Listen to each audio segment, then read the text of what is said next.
Hello and welcome to That Arsenal Show. My name is Adam Charles and I'm from The Fifth Official. Please go and subscribe on YouTube, The Fifth Official, and follow us on Twitter at TFO Show. Today I'm joined by the usual panel and we should have a couple of special guests afterwards. But we've got Igal, the ever positive and happy Arsenal fan. How are you, sir? Can't really be happy after a loss like that. Oh. Okay. Sorry. We have Sam. Are you going to be a bit more positive than Igal? Nothing to be positive about, bro. Just deflated. No energy. Just got sucked out. Right. Kesh, you're looking a bit sad too. So deflated, but we move on. But we move. Okay. We've also got my friend, as I said, who'll be coming on. I believe he'll be probably a little bit more excitable than the rest of us. If any of you have ever watched The Fifth Official from the very beginning, he's gone on record as saying that Mohamed Elneny is better than Sergio Busquets. So I will be waiting to see if he's got any crazy hot takes like that today. We will wait and see. For all of you watching right now, I want to say a massive thank you for tuning in. Please make sure you hit the like button so we can get that Arsenal show growing in popularity. Also subscribe to the channel and comment as the time goes on so we can read your comments out. Make sure you get your super chats in because I want to dedicate some time towards the end of the stream to answering your questions and comments specifically. One final point of admin, though. We are trialing something new at the Football Terrace. We've got a brand spanking new newsletter and a mailing list where you'll get access to exclusive content and updates and feel like a very special member of the Football Terrace. So make sure you sign up. The link will be in the description. And myself, Terry, everyone involved with the Football Terrace will greatly, greatly appreciate it. But on to the more depressing matters. Yesterday, we saw a very unimaginative and uninspiring Arsenal performance. And in fact, if I'm being honest, it was really, really boring. Really, really boring. Arsenal lacked creativity in the final third. There were no penetrative passes through Leicester's lines. It left fans crying out for a creative player. Perhaps a number 10 that can play in between the lines and pick passes. And wouldn't it be good if Arsenal had a player like that? Maybe? A pragmatic defense. And some might say it was very Arteta-esque. But in truth, Arsenal really weren't great yesterday. And we're going to talk about Arteta himself a little bit later. So for now, I just want you to focus on the game. But I'll start by asking, why do you think Arsenal lost that game yesterday, guys? Please. Before we start, can I say one thing? Let's paint the picture, okay? City just dropped points to West Ham, right? You see Manchester United and Chelsea, they draw their game, right? At one point, Liverpool were down, and you've seen Liverpool were down in that game against Sheffield United, and you're thinking to yourself, all these results are perfect for us. It's just an opportunity for us to move on and kick on. Even Aston Villa lost to Leeds. So at this point, I'm looking at it going into that game. I see the team that Leicester have, and I'm like, Jamie Vardy's not starting. Jamie Vardy's on the bench. You got Soyuncu's out. Ricardo Pereira's out. All these guys are out. Even Ndidi's out. And you know what? You're thinking to yourself, this is perfect. Also, don't forget, we haven't lost these guys in the last 27 games that we've played them. That's since 1973 we haven't lost to Leicester at home. So everything's on our side. History's on our side. The team sheet's on our side. Everything's on our side. We get into a game. We score a goal within 3 minutes. I'm going crazy at this point. Everything's going our way, right? But guess what happens? The goal is disallowed. The rest, we missed the rest of our chances, and same old Arsenal happens again, and they just let me down, and it's just sad today, man. It's just sad. Okay. I've never seen it go like this. I'm smiling. I shouldn't be. I'm sorry. But it hurts me to see. But Sam, why did Arsenal lose? What happened? We're too negative, bro. I mean, we never went after the game. What I'll say is the difference between the first half and the second half is just a world apart. Because if you look at the first 10 minutes, bro, we were on Leicester. We were on their case. Leicester holding hella corn. We scored a goal. Maybe it's up for debate if it should have been a goal or not. But the rest of the game speaks for itself. You know, we fell into the bait. And that bait was really in the final 10 minutes, just getting frustrated and try to attack Leicester. And Leicester got us on the counter with Jamie Vardy. Are we surprised that Jamie Vardy scored? No. what we were saying before the game started, if Jamie Vardy is on the bench, score before he comes on, so we don't have that worry. But we're just far too negative. Is Arteta scared? I just generally don't know. Even if you look at Mustafi, I want to get on Mustafi as well, because Gabriel was pointing at the guy, telling him, "Start. Look, Jamie Vardy's right there. Go to Jamie Vardy. My man's on the halfway line." Is he still smoking things, bro? Honestly, this guy is a World Cup winner. He's 28, and a rookie defender is telling him what to do. He has to fix up, man, because Mustafi, we're going to have to deal with it. It is what it is, and we have to accept that Mustafi's going to be playing for the rest of the week, and he'll be going up against Martial, Bruno Fernandes, so it's going to be a long week ahead of us, bro. I mean, I've got a little bit on Mustafi a little bit later, talking about Arsenal offering him a contract extension in the summer, which is, I can't believe I would ever even utter those words, but we'll talk about that a little bit later. Kesh, you spoke a little bit about Arsenal's midfield three before and how excited we were to play it. Mhm. Were you impressed at all with Arsenal's midfield three? And if not, do you think that's the reason why Arsenal lost that game yesterday? I wasn't impressed with it. Reason being, we played with a flat three. And in order to play with a flat three, all three midfielders have to have that understanding of who's going and who's holding. Like, it's like they just decided that they're just going to sit. No one's going to use their initiative and get forward. No one's breaking their neck to get into the box, make them runs. And I feel that's where we came unstuck. But besides all that, we created chances. And yet again, it comes down to not being clinical, players not taking responsibility. It all comes down to just not enough winners in this team. Average players that's playing for a big club that they shouldn't be at. That's what it comes down to. Name names. Damn. Name names. I got a list. My list has been there from the summer before, and I've still got this list. I've been open to delete it from my notes, and I've still got it. You got Lacazette, who's still there. You got Hector Bellerin, who's still there. Xhaka, who's still there. Nenny, who's ended up coming back, didn't future like that. Who else? I don't even remember who even came on. Mustafi, who came on. Yeah. I was impressed by David Luiz, though. He did play well before he came off. That's one thing I'll say. And he was the main source of creativity. And I'm really impressed with that guy, but he actually tried to take the game by the scruff of the neck and actually try and make things happen. And what he was trying to make happen should never be down to a centre back. Like, you expect your midfielders to be creating more chances than your centre back, and it's clear to see.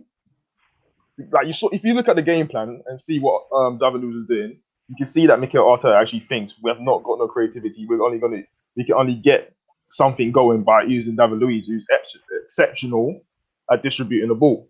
That's fair. That is fair. It's the same people constantly, though, that are the ones letting down the managers. It's not necessarily. Eventually, we have to realize it's the pillars. It is, though. Let me touch on the goal. Cool.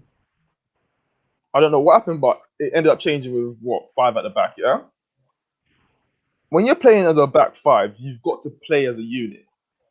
I don't know what miscommunication there was between Gabriel and Mustafi. People are saying it's Gabriel's fault. Okay, you could say that as well.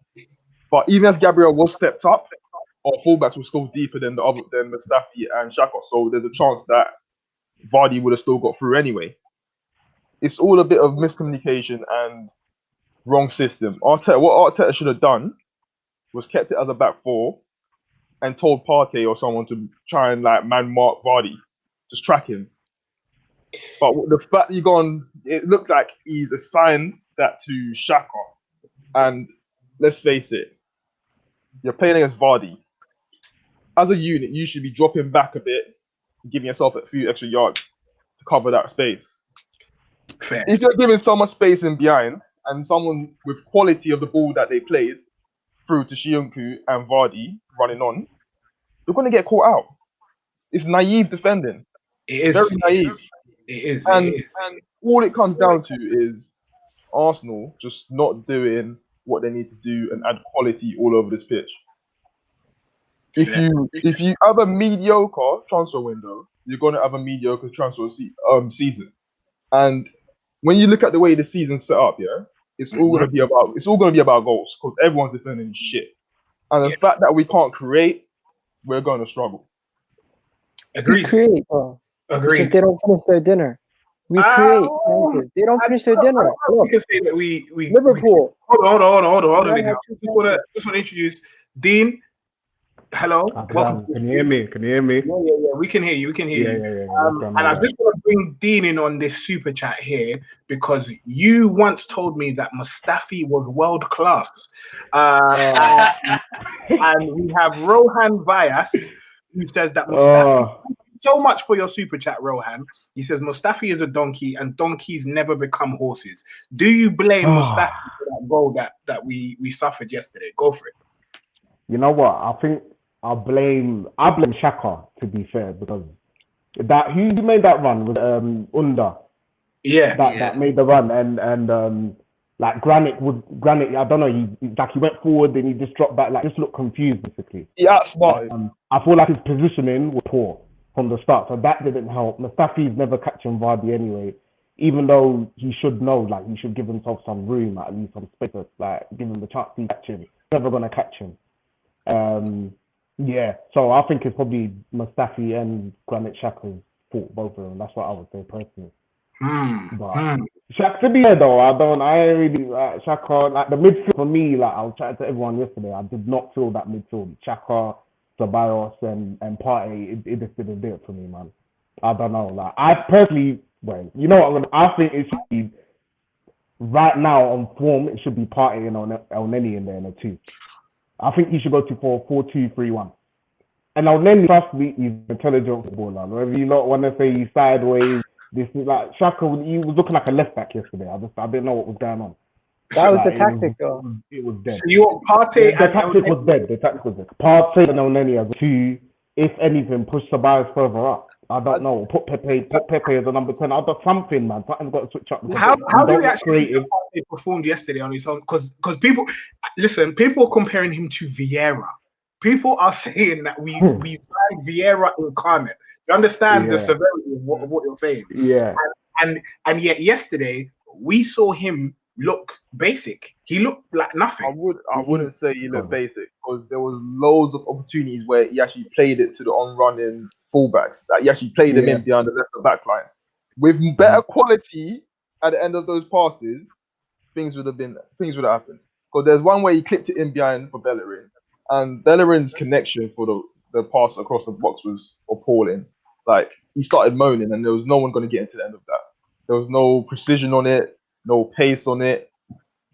And what you have to understand is, just because you're off quality in that midfield, don't mean you can't have a poor game. Yeah. At the end of the day, you need the midfield 3 to work as a unit because you're just going to get shut out. And we saw what Leicester was trying to do when Vardy came on. They got everyone onto Partey, 2-man on Partey, to try and basically close him down, win the ball quick off him, so they can then play the quick release for Vardy in behind. We should never have changed back to a back 5 when Vardy came on. That's just fear. The coach sensed fear and gave into it. Fair. That's what I feel. So Igal, do you think that Partey played well or not? Listen, you put we already criticized how bad our midfielders are. So when you bring a good midfielder and you put him into the team, he's a level above everybody else. I've seen certain times where he played the ball and guys would get the ball, and what would they do? Their first thought would not be let's progress this pass. No, it would be pass it back. He would put Xhaka in a good situation on the left hand side to overload with three attackers on the left hand side. First thing Xhaka would do was look back to Gabriel and pass it back to him, and it's just like he cannot do it by himself. I've said it and I'll say it again. Partey is a good piece to a puzzle, but we're still missing pieces to that midfield. We need at least 2 more pieces, maybe 2 more pieces to challenge for a league title, but at least 1 more piece. No. You need more than 2 pieces in the midfield. You really need 2 pieces. Hold on, sorry, we've got another super chat. Brandon Cox, sorry. any chance you can get on. If you follow at TFO Show on Twitter, I will send you the link personally, and you can come on, sir. It's not just down to the midfield. It's not just down to the midfield to even push us forward to challenge the title. There's numerous positions in this team that's up for grabs. Numerous positions. Okay. Now on that though, great point. I want to talk about Nicolas Pepe. Isn't it time that we throw him in the bin? I've done that already. I've done that already. Everyone here's already thrown him in the bin. Done. I've done that already, mate. I'm still gonna back Pepe. No, I'm no, the only one that's I'm gonna not stand by throwing Pepe. Pepe away, man. I'm not- I'm not Really? throwing Pepe away. But how can you not at this point? The thing is, Adam, he hasn't had a consistent run of games because I don't get what the manager does. Yeah, Pepe has a good game. He has 2 goals and assists, and he's on the bench the next game. The What's the reason reason why, for that? the Like I reason said, behind dropped a that, stink on Thursday, and he's playing on the team, but Pepe's dropped when Pepe had a better game. Though. Listen, the reason We behind seen- that, because you lot get fooled by that Sheffield United goal. Great goal. I'm not taking it away from him, yeah. But other than that, what has he done? Even in that game, other than that goal, he went missing after that goal anyway. No, let's be honest. Let's not overreact, okay? Not Pepe overall. has not been good. Yes, that Sheffield United goal, we can't get too excited about it. We can't get too hyped and think, oh, he's now back. But at the same time, Pepe has been isolated on that right-hand side. We play so much on the left. Everything of our attack comes through that Tierney, Saka, Aubameyang, and we seen yesterday when Pierre-Emerick Aubameyang played on the right. One of our best player played on the right. He was isolated. So it's not just Pepe. It's the system. It's the system that is not allowing us to get the best out of the whole entire team. The system is not getting the best out of the right side of the attack. It's not getting the best out of everything throughout the team. The balance in the squad is unbalanced. And Bellerin getting in a couple times doesn't really show me anything. Our team is still unbalanced. We play too much from one side. I do agree with you, yeah. But at the same time, Pepe came on last night, yeah. He didn't play on the right last night. He played on the left, yeah. And every time he picked up the ball, it was deep, where you would see Tierney perhaps. He goes into areas where he cannot impact the game. If you're telling me that's down to a manager, then you need to rethink what you think about football. As a winger, and you're picking up positions that deep, how are you going to impact the game? How are you going to make a difference in the game? You should be playing off the last shoulder of the defender or in between the centre-back and the full-back in the pocket. That's how you impact the game. For me, he came on and he was idle. It was plain and simple as that. He came on and he ate. There we go. Dean, do you agree? Do you think that Pepe is dead, bro. Like Pepe, yeah, he's, you know what? He can't help the price tag, like the 72, 75, whatever mil price. That's not his fault. But he just ain't good enough. You know, like for me, he probably, if he doesn't bang the season, you know what I'm saying, it's an L. Like it happens. Players come over, they don't do well. Pepe for me, he's glimpses like where we've seen him show class, like the free kicks last year in the Europa League and that. But I just feel like with him, he's good on that ball. You know what I mean? Free kick or probably a penalty. He's probably good at corners. But his general play is dead. Like this guy will just be skilling himself. Like he can go through one and he's going back and forth. Go. And it's just, I can't take him seriously. Like for me, we need a more direct winger. Like he's got it. It looks like he has the minerals, but he just don't know how to utilize them. That's what it is. Fair. I completely agree.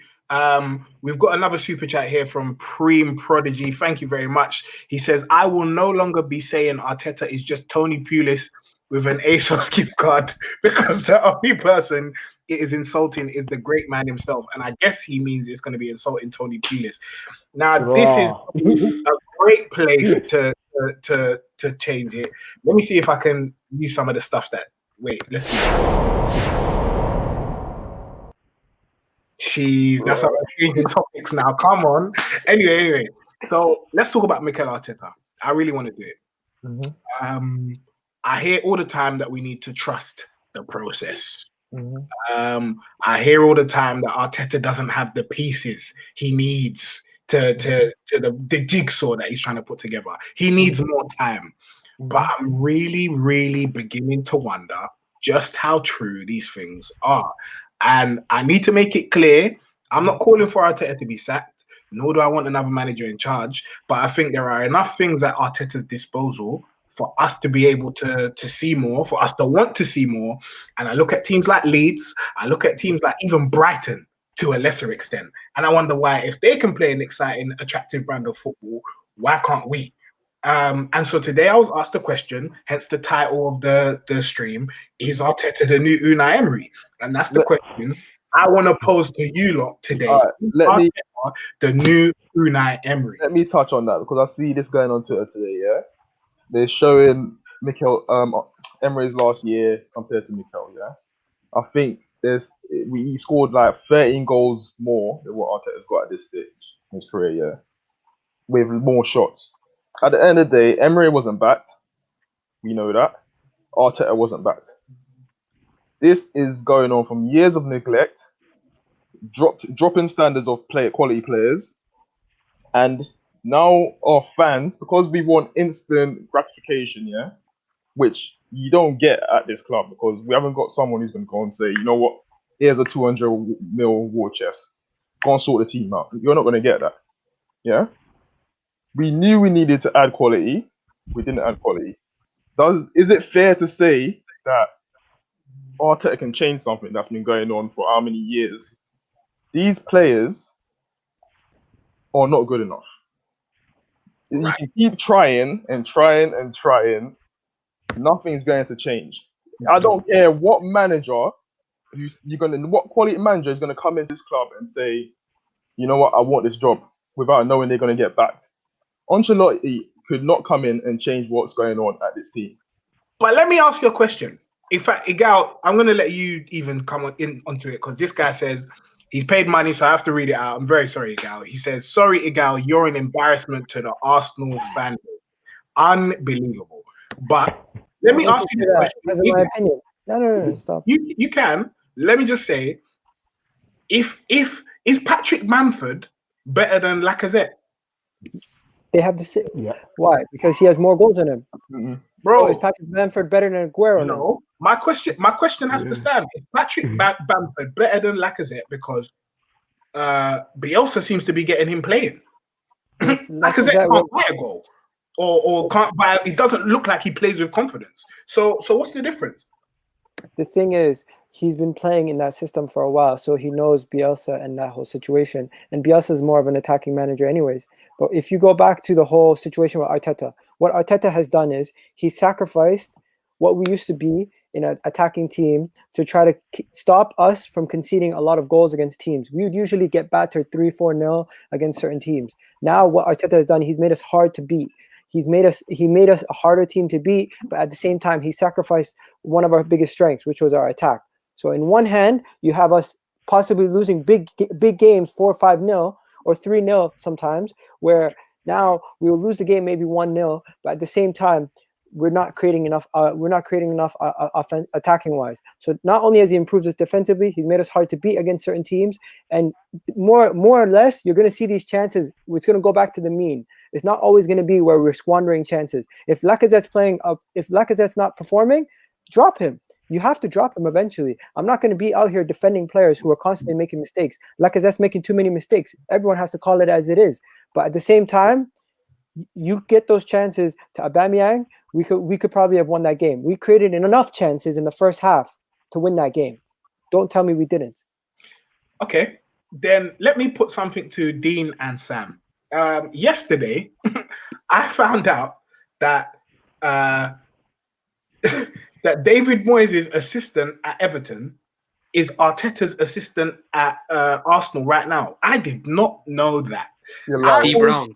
Steve Round. If that's his bloody name, I don't even know. But do you remember David Moyes at Everton where he had Fellaini playing as a number 10, lumping it up there to the big man with the afro?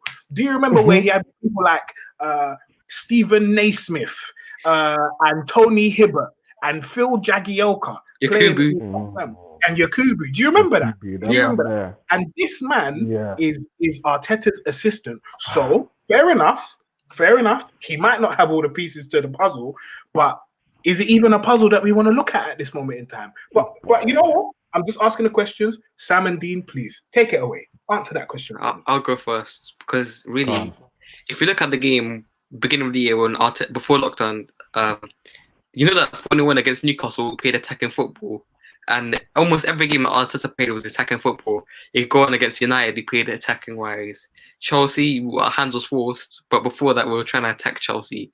And after lockdown, Mikel Arteta, he had 3 months to self-reflect, and somehow he's changed from attacking football into some more of his defensive football, you know, pragmatic football. So I don't know what's happened in those 3 months, but something must have changed. Probably he's seen something. He's probably seen the game, because before lockdown, we were playing attacking football, expensive football, and you know, it was playing the best football. Everyone's like, well, Arteta, you know, it's attacking manager, perfect manager. Then we come back out of lockdown, defensive football. So I don't know what has happened in those 3 months. Has Steve Round been with him on the phone every day? You know, StreamYard with Steve Round every day. I just don't know what has happened.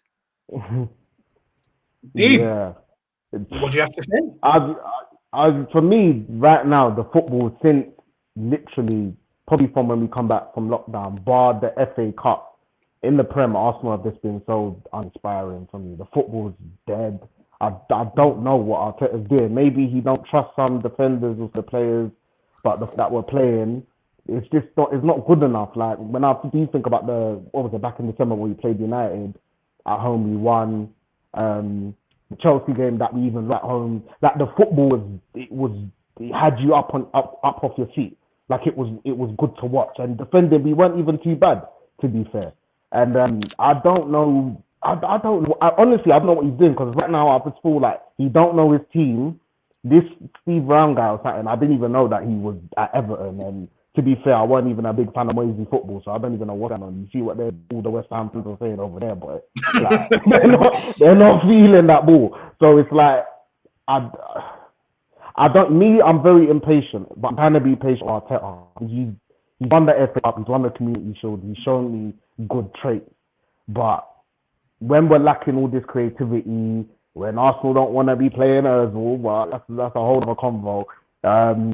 It's just, I don't know like where we're going with this, because even when it comes to Party and Awar, I know that's obviously long gone, but in hindsight, when you kind of look at it, we probably needed Awar, you know, because there's nothing. Let me say something. We needed both of them. Realistically, we needed both of them. But, yeah. And whether I don't even know if we had the money or what, but it's not too bright right now. I'm just hoping this is a rocky patch and he can come over it.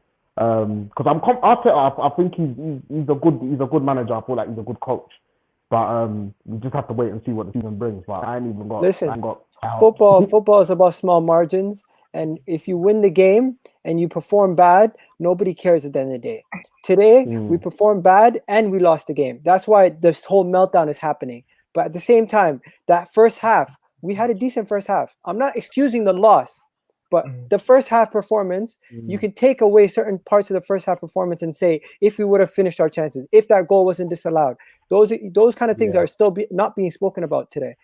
I want to bring that up. Why are we ignoring the fact that until Jamie Vardy came on, we felt like we still had an opportunity to win that game? Did you guys not feel that way? Yeah, that disallowed goal, I think that disallowed goal was very harsh, to be fair. And if we would have scored that, to be fair, it's probably a different game altogether. They didn't have a sniff until Vardy came on. That's probably the only clear-cut chance. But let's try to be balanced, guys. It's not all negative.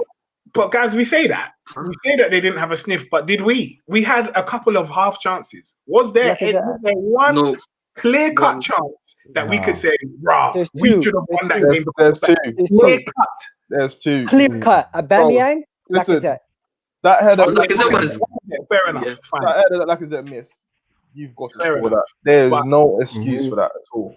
So we're hinging the fact that we were gonna beat Leicester on the fact that Lacazette was scared to put his head where it hurts. That's what we're saying. Listen, in a game, you might only get one chance. You've got to take it. It's a lack of bravery. Listen, you know what it is? It's especially in the stage that we are in Arteta's tenure, where we're not creating much. Yeah, you've got to go out there and make yourself be counted for. And there's times when these players just hiding, like that's all it comes down to. Listen, it happened on the Vanguard.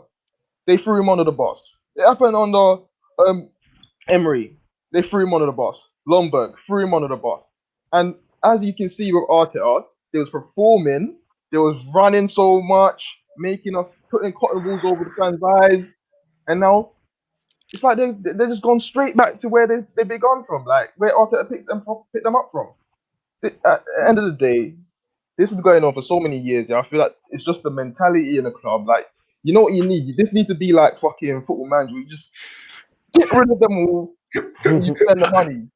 This is not a project that's just going to change overnight. It's not going to change overnight. And the fact that we were saying this is going to be like a 3-year project before we can even challenge again, the fact that we wasted our summer window, it's just been extended to another 4 years.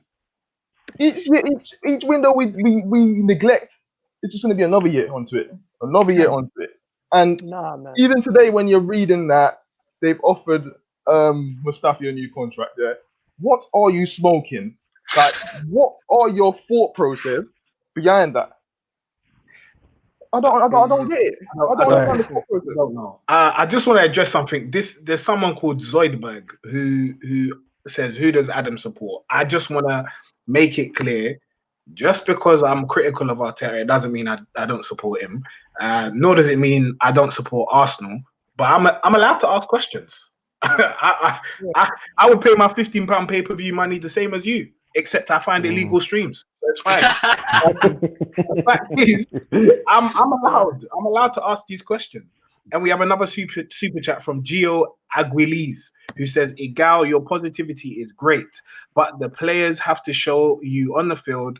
I felt the same about Milan. I've always had hope. We are top of the league now, but I'm not getting carried away, I guess is what he means. Can I say something? Yeah. When it comes to Arsenal, there's too much of us that are one way or another. We all, as much as some people want to say, hey, we're not doing anything, we're not being creative, and you see all the negatives, and there's people who also are trying to show the positives. There's no real balanced opinion. Everything is too reactionary. At the end of the day, this game will not mean nothing if we end up either winning the Europa League or somehow get top 4. So in the grand scheme of things, this is one game out of 38 games. We can't lose our head after every single game, people. Let's keep it real. I can be emotional for the first game, and it's the next day I'm still emotional. But right now, a week from now, if we beat Manchester United, you guys are not going to be mad. If next week we beat the following team, you guys are not going to even remember this game. You got to look at the era now, though. Yeah, that's what it is. It's all about constructive criticism, and as fans, we're allowed to criticize. There's certain things, and this I'm not even going to say it's all down to the players. Arteta is getting things wrong as well. He is getting things wrong, but when we signed him, I knew he was going to get things wrong, and I was prepared for that. A lot of fans are moving reactionary. When Arteta first came in, the ones that are saying Arteta out now was all like, yeah, like I'm all for this, and now a lot of them are just saying, oh, he needs to go now. But what's going to happen? What, you're going to keep sacking managers? Keep sacking managers. Nothing will change unless Arsenal's going to actually spend some money. Us buying Partey alone was not enough. So I don't understand how you want things to change. It's insanity if you think things are just going to suddenly just change overnight just by adding one piece of the puzzle. It doesn't work like that. So does this mean that we don't believe that Arteta broke Klopp anymore, or was the reason for Guardiola's success anymore? If you look back to that preview, I said Arteta did not break Klopp. Yeah, I'm not delusional like that. Say that. So before anyone say it, go and check the preview. Yeah, but can you? I'd like you to rank him, though. You can have somebody's number. He has his number. So you still think that Arteta has Klopp's number? 3. He won 3 games out of the 4 games they played each other. But that's not impossible. You can have in a one-off game, you can have a manager's number, but it's in the league where it matters. Where it matters. And they're 1-1. Dean, you've not really had a say on this, and I'll just come to you quickly. Do you? Yeah. Well, in fact, first of all, let me ask: rank Arteta, Oli, and Lampard. Me personally, I would put Arteta on top. I'll say Arteta, Lampard, and Oli. That's what I'd say. I do believe Arteta the better manager out of them. Tactically, I think honestly, it is the players that are to blame. I wouldn't really blame the tactics. In recent weeks, it has been the tactics. Like some of the teams he's been playing, like Man City, Willian was a striker. Like, bro, what was that? What would even make you think that would work? Like, for me, that was just criminal when I saw that. And that's when I sat and I thought, all right, cool. This is where you can see the inexperience maybe, or where he's trying to experiment and see things. But that, I don't know if that worked in training or what, but that was just absolutely, it was a shambles, to be fair. But tactically, I still think he's better than Oni, because I don't really rate Oni. That's why I've got him at the bottom. And Lampard, he's done a good job with Derby, but I'm seeing what's happening with Chelsea at the moment, like the way they've started a bit up and down that defense, I'm just not too sure about. Nah, out of all of them, Arteta's definitely the better manager. I can say. So we're gonna say that Arteta is tactically better because he's won more than them anyway. 5 men at the back and says kick it to Oba and Inshallah. Like literally, that is his tactic. You can't. But that's how it's looking, isn't it? That's how it's looking. But when you do look at that, especially that match, the FA Cup semi-final against City, tactically, like whether that mad defensive or whatnot, he had it that down to a T. That was perfect. You're not going to see Lamps or Oli do that. Trust me. Like they're not winning a game like that. Even the final as well. It was, trust me, tactically Arteta's sound, but I think he needs to know. I just think he needs to know the team. That's what I'm saying, because that midfield right now is just not happening, and there's just certain things, like certain players that he's picking I don't know. Like a lot of people now are saying, like, put up Oba through the middle. I don't know what you lot think about that. If Aubameyang goes down the middle, you know what? What do you guys think about that? For me, if you're gonna play Lacazette and he's missing chances, you've just got to put your best striker up front. It's as simple as that. There's no point playing someone who's not gonna win you games. We knew the chances that I see Lacazette miss at times. I know Aubameyang is going to put those away. And the simple fact is, when you're struggling to create chances, and you've got someone with the pace of Aubameyang, you can easily unlock a defense. Play him off the shoulder and just feed him. Just keep feeding him throughout the game. Okay. I think he needs someone behind him, though. I think he needs someone really technical behind him. I don't know who that is. Let me touch on that. Like, as I was saying to you, Adam, behind screen, I was saying, as much as I don't rate Willock in that last season, I did like the energy that the younger players was bringing. I didn't rate him, but I feel you've got to go and get Smith Rowe in there. I feel you've got to get someone like that in behind Aubameyang. And then when Martinelli comes back, you've got to put him on the left and put Saka on the right. Yeah. We need to start bedding in these youth players, because at the end of the day, we're not going to go and spend like the likes of Man U, Chelsea, Man City in one window. You might as well make the most of your academy. There's no shame in having to say, you know what, we're probably not. All right, cool. You see what Ajax does? They've got their plan. They bring through youth players. There's no shame in saying, we're not going to challenge you now, but we're going to make sure our youth are getting opportunities to shine, and we're going to build from our youth. Okay. I think what they did with Ozil is a perfect example. If you're trying to build for the future, why is Mustafi coming onto the pitch? If you're trying to build for the future, why is Kolasinac even getting a game? You're trying to get rid of him. So all these guys, Kolasinac, Mustafi, they shouldn't be playing this season. Even if you're trying to get rid of Chambers, should be playing over them if he's healthy. Pablo Mari should be playing over them if he's healthy. And you know what? All these guys eventually are going to be moved on. And when they do get moved on, hopefully we can buy quality replacements, because 3 or 4 of those guys are on big money. If you think about Kolasinac is on what, 100K plus? That's ridiculous. Mustafi's on 90K. These guys all got to go. And when it comes to Arteta, what you have to understand is Arteta as a manager is still not like, this is his first job. A lot of people need to understand that he's going to make mistakes. You can be critical. There's nothing wrong being critical.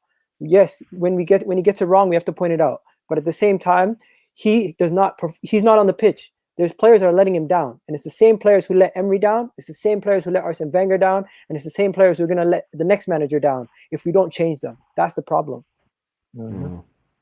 That's true. That's a good point. We got a super chat here from Edwino P2626, who also seems to echo those sentiments. Do people realize that most of the players were Wenger and Gazidis players. Some fans expect Arteta to use these deadweight players to create miracles. I agree. Edwino, listen. Well, thanks for the super chat, mate. Honestly, but I just don't agree. Do you know what I mean? I just don't agree. I agree. You can get good stuff out of these players. Mustafi, no, obviously not. But why would you not be able to get good performances? How many managers tried though? How many managers have tried Adam though? Like you continue trying something, it keeps failing. Nothing's going to change. At the end of the day, these players are of weak mentality. They're not winners. They're toothless. Okay. I see better players play semi-professional who's got more of a winning mentality than these lot. That's the truth. That's the truth. You know, the only positive I can take away from what's going on is that they've set it up and they've put actual football guys in charge of Arsenal with Arteta, Edu, and you got Per Mertesacker in the academy. We actually have football guys. We don't have to worry about anymore having the Ivan Gazidis of the world running the team and having money men controlling what's going on and the decisions that are happening. If they would have actually had football guys in charge, Gabriel would have never came. Because when Edu became in charge, he chose to pick Gabriel over other options. And what do you call it? What's that guy's name? Don Raul. He was the one that was trying to make these kind of decisions, and we would have ended up getting sleeved off with another decision. So if that's the case, and we've got such good football men in charge, why are they offering Mustafi a new contract? I have no idea. That's absolutely ridiculous. I think the only reason that would make sense is they might be trying to get some sort of return on investment, but they're protecting the asset. That's what they're trying to protect the asset. But at the end of the day, we see that this window, no one wanted to buy him, so there's no point trying to protect the asset. You might just say, you know what, let it go. Just let it go. No one wanted him, so what's going to change in the next 12 months? Yeah, one thing I will say is that we should have done this with Socrates. I heard that we were trying to release him. So I'd rather release the player that pay £5 million in compensation than just have him sit on the bench, bringing his negative vibes around the place. You know, same as Mr. Ozil. Yeah, I'd rather see him released than him bringing his toxic atmosphere to the dressing room. One thing I need to say on that as well. Yeah, with the Ozil thing, I'm not upset so much that they've not put him in the Premier League squad. What I'm upset about is you knew you weren't going to put him in. Yeah. Did you not think of the backlash of if you go into the season, you're not creating, you know that some fans are going to start saying, why do you not put him in the squad? So the board and people in charge should have protected their own back by going in and signing someone who's going to come in and do Mesut Ozil's job. Now they've left themselves open for criticism.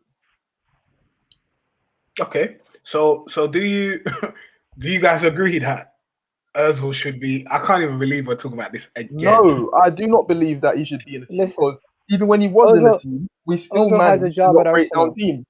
Ozil of quality, but even when he was in the team, we still managed to not win games, still managed to not create enough chances.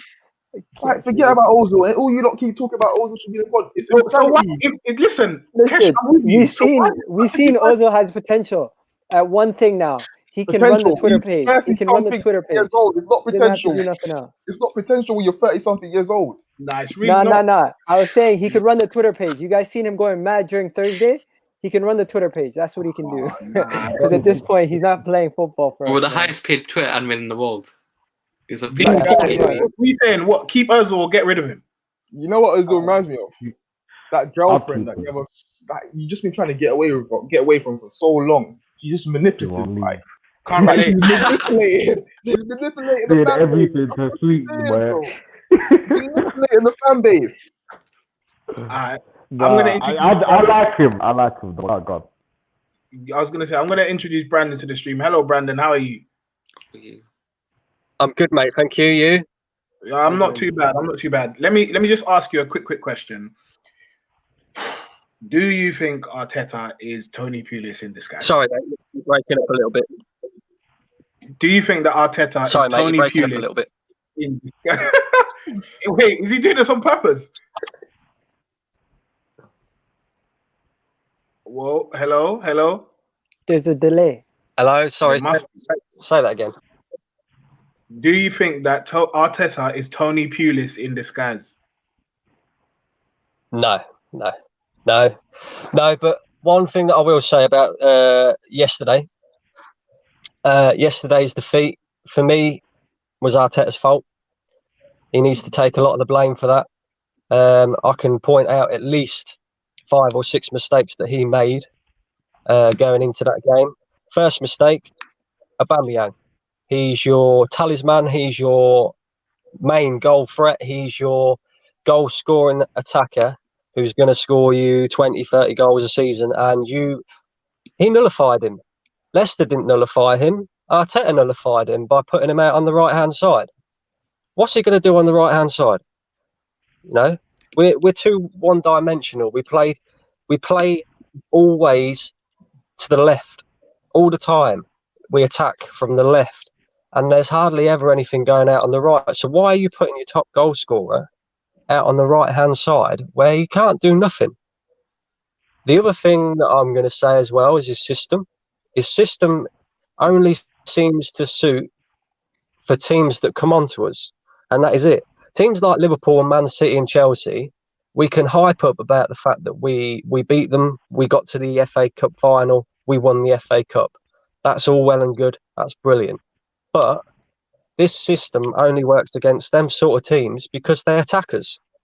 The teams that sit 10 men behind the ball and look to hit us on the break, it seems to me like we just don't know how to break them down. We have no real way of breaking them down.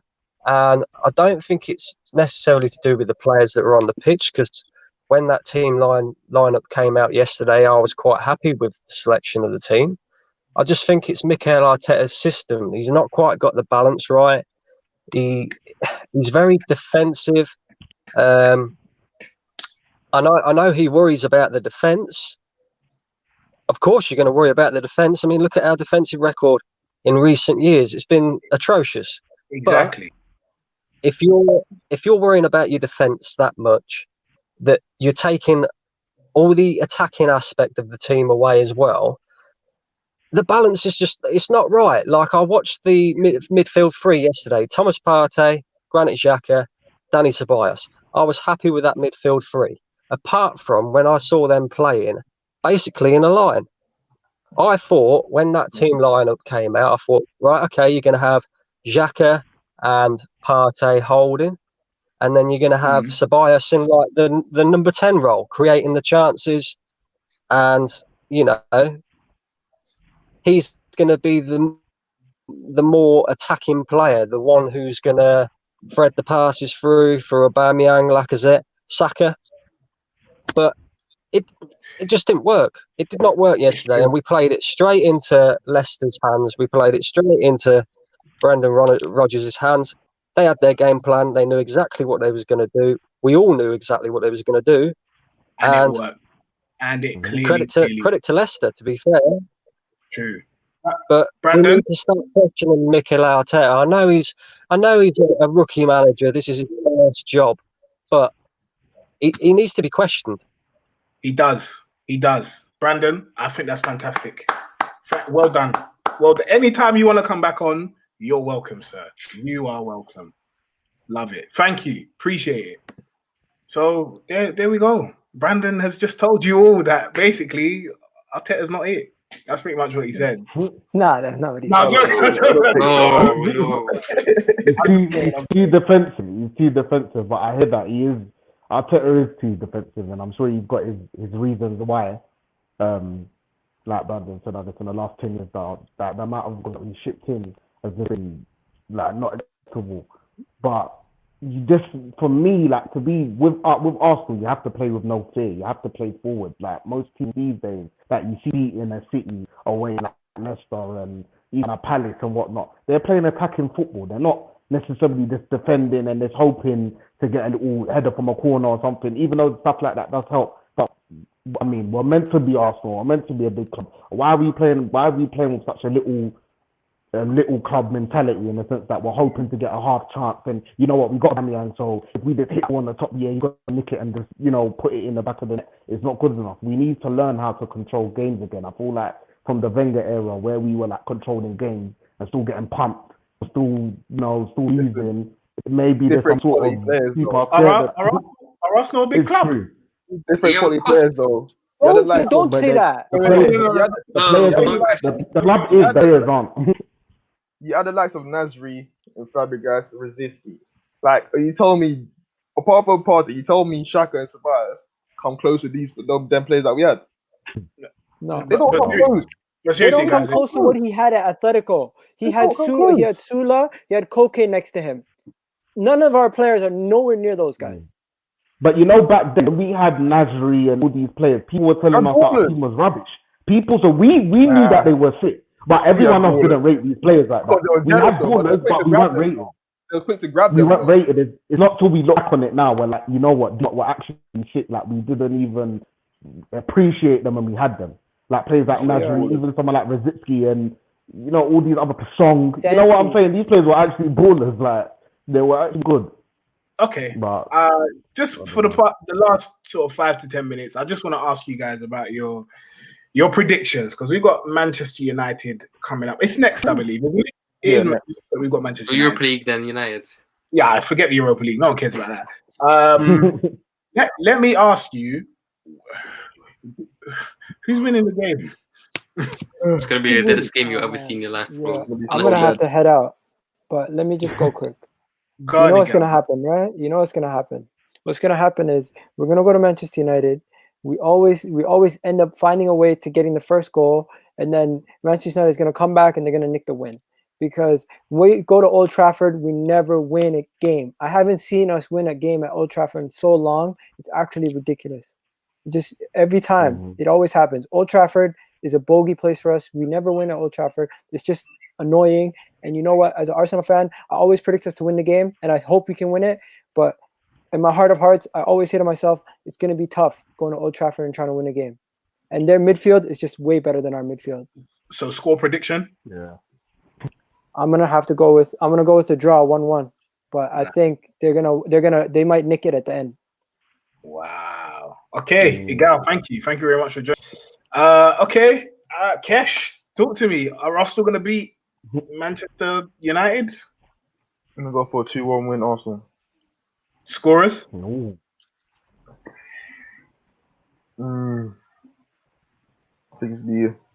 think Gabriel will probably get one, and Saka. Or set piece goal. Okay. Sam, gone. I think we're going to win 2-1 as well. I always have to back my team, no matter how bad we are, no matter how much of a dark corner we're in. I always back my team to win the game. I'm going to go with 2-1 win with United going up. We're going to go 1-0 up in the 30th minute with, I think, Aubameyang. Then 1-1 before half-time, Bruno. And then what minute? Wiltord scored in the 56th minute. So same minute, 56th minute, I'm going to have to go with Nicola Pepe. 2-1. Well, now you're mocking it. I'm not mocking it. I am mocking it. I want us to win badly because I want to see the anger and grief on Terry's face and on Neeks' faces if we beat them. Please also don't let us down. We just want to see that. No worry. And Dean, talk to me. What is the score prediction? You know what? I don't even like to normally like say that Arsenal are gonna lose, but we're losing this match. Like it's just fact. So I'm probably going for like a 2-1 or a 3-1 United, maybe 3-2, like a last little consolation goal at the end. I don't know what he's gonna do in a week to change what we're doing. Football is uninspiring, and with Man United, their chest is fully pumped, batteries in backs when they're playing Arsenal. They don't like losing to us, especially at home. The last time I think we won in the Premier League was that Adebayor goal, I think. I'm sure that's the last time we won. That's like, come on. That's like over 10 years ago, surely now, something. I think it. But yeah, so I say 3-1 United. I don't want to say, I hope we do win. Normally I want us to win convincingly because we've not beat United convincingly probably. You know, December it was quite convincing, but for the most part, United, you never know what you're gonna get. And like I said, they're always amped up to play us. The thing is, they're at home and the way they set up, though. That's why I'm saying I think we'll win. You think we'll win? I don't know, man. Like, if you go and how do you think they're gonna set up? If we go there, they're gonna set up? Listen, they're at home, so they're gonna have to attack us, innit? They have to attack us. Man United don't play well against teams who sit. If we go there and we try to attack them, yes, they will win us. They will beat us convincingly. Yeah. Yeah. No, I hear that. You know what? Yeah, if we sit, it could work, but it has to be like one of those performances that we saw like near the end of the season. That Arteta was playing one of those ones, and that's what I'm saying. For that game, we need. This is why I scream all the time. I keep screaming on any, because we need that mobility. We need legs in the midfield where people can Bro, run. if you want on any, it's gonna be backwards pass, No, bro. He's gonna pass it to his own goal, bro. This is If you what want you to think. progress, don't have Bro, on any on the team, bro. even Don't look have last, on any on the team, bro. week, Rapid Vienna, bro. You saw that goal to Bellingham, fam. Man, that Egyptian Polo, bro. That's my guy. Come on, he did not play terrible. He did not, because I promise you, he's intelligent. If you look at the spaces that he even gets into, where he gives the place to go to, you lot are just watching him and saying, he's going backwards, he's going forward, but he's doing something with it. He keeps him ticking. When you've got someone like Partey next to him, he's a bit more. He's definitely forward. He's got more energy. He's gonna push it forward, and he sits back and drops maybe into a back foot. It would work defensively. When he plays, you look better defensively. But I'm That's saying what I'm in a two, as we played in that Europa League game, I didn't think it worked because there's no one to make that progressive pass. But if you're playing him as a two with someone sitting in front, it can work. That's what I think we should do. Trust me, the Europa, bro. Look at them stats for the Europa League match. Like, he had mad ball recovery. Like, bro, there's a difference in quality between Kazakhstani farmers, and Premier League footballers. There's a difference, That is on Nenny's level. The Premier League is not on Nenny's level. The Championship League all I'm level, give him a chance. When he's played this season, just give him a chance. When he's played this season, bro, we gave him a chance. Shaka, out of him and Shaka, he's more mobile than Shaka. That's him. He's got more edge. He can cover more ground. I'm not That's all I'm saying. Bro, no. Can I just say one thing? Yeah, when Al-Neni played, he cost us so much. If you go back to the Palace game when we lost on the Emery, this guy went backwards. He was a forward pass to Aubameyang. Even this season against Sheffield, it was a forward pass to Aubameyang. He could play through ball. What he does, looks like Lerner 50 yards back. Doesn't go forward. Always thinks backwards players. He's a backward-minded player that's not good enough to play for Arsenal. And the sooner he gets out, the sooner we'll improve. Nah, nobody needs to put respect him. He's gonna prove you lot. For me, Partey's an upgrade. Bro, he had 5 years to prove us. He's been here since 2015. He's been here since 2015. That first season that he had, nobody can tell me he played dead, bro. Anyway, no. Go on, to the next. I told you guys that he believes in El-Neni, and that's my guy, fam. That is my guy. But Egyptian, bro. Guys, thank you very much for watching. Tell us where everyone can find you and follow you. Please, starting with Kesh. Go for it. You can find me on Twitter. That's KeshAFC04. Lovely. Sam, what about yourself? Samuel 4000 on Twitter, opinions and stuff about depressing Arsenal. Lovely. And Dean, where can they find you? My act's up on the screen. I didn't know Dutch is a bit mad, but yeah, that's my Twitter. But Insta as well, whatever, a couple football things, I'll put music and that. Let's get at me, guys. Lovely. And you can find me, Adam, at TFO Show on Twitter and YouTube. Thank you very much. Guys, we'll be back again next week. Have a blessed one. Bye-bye. Yeah.